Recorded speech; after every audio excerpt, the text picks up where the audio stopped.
সাবেক প্রধানমন্ত্রী ও আওয়ামী লীগের সভাপতি শেখ হাসিনা ও সাধারণ সম্পাদক ওবায়দুল কাদের সহ 7 জনের বিরুদ্ধে করা মামলার আবেদনটি এজাহার হিসাবে গ্রহণের নির্দেশ দিয়েছেন আদালত। 13ই আগস্ট মঙ্গলবার দুপুরে ঢাকার চিফ মেট্রোপলিটন ম্যাজিস্ট্রেট রাজেশ চৌধুরীর আদালত শুনানি শেষে এই আদেশ দেন। এর আগে আবু সাইদকে গুলি করে হত্যার অভিযোগে এস.এম. আমির হামজা নামে এক ব্যবসায়ী বাদী হয়ে আদালতে মামলার আবেদন করেন। পরে আদালত বাদীর জবানবন্দি রেকর্ড করেন।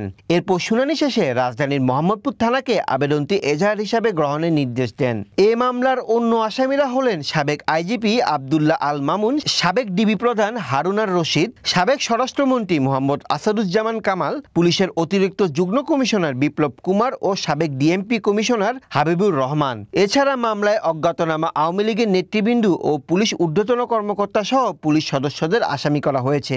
মামলার অভিযোগে বলা হয়েছে, সম্প্রতি কোটা সংস্কার আন্দোলনে হাজার হাজার ছাত্র জনতা মিছিল সমাবেশ করে। ওইসব শান্তিপূর্ণ মিছিলে দেশের বিভিন্ন এলাকায় নির্বিচারে গুলি চালানো হয়। বহু ছাত্র জনতা নিহত ও আহত হন। গত 19 জুলাই মোহাম্মদপুরের বসিলার 40 ফিট এলাকায় ছাত্র জনতা শান্তিপূর্ণ মিছিল সমাবেশ করছিল, সেখানেও পুলিশ নির্বিচারে গুলি চালায়। রাস্তা পার হওয়ার সময় স্থানীয় মুদি দোকানদার আবু সাইদ মাথায় গুলিবদ্ধ হন। তিনি ঘটনাস্থলেই মৃত্যুবরণ করেন। গণ আন্দোলনের মুখে গত 5ই আগস্ট দেশ ছেড়ে ভারতে আশ্রয় নেওয়ার পর সাবেক প্রধানমন্ত্রীর বিরুদ্ধে এটি প্রথম মামলার আবেদন।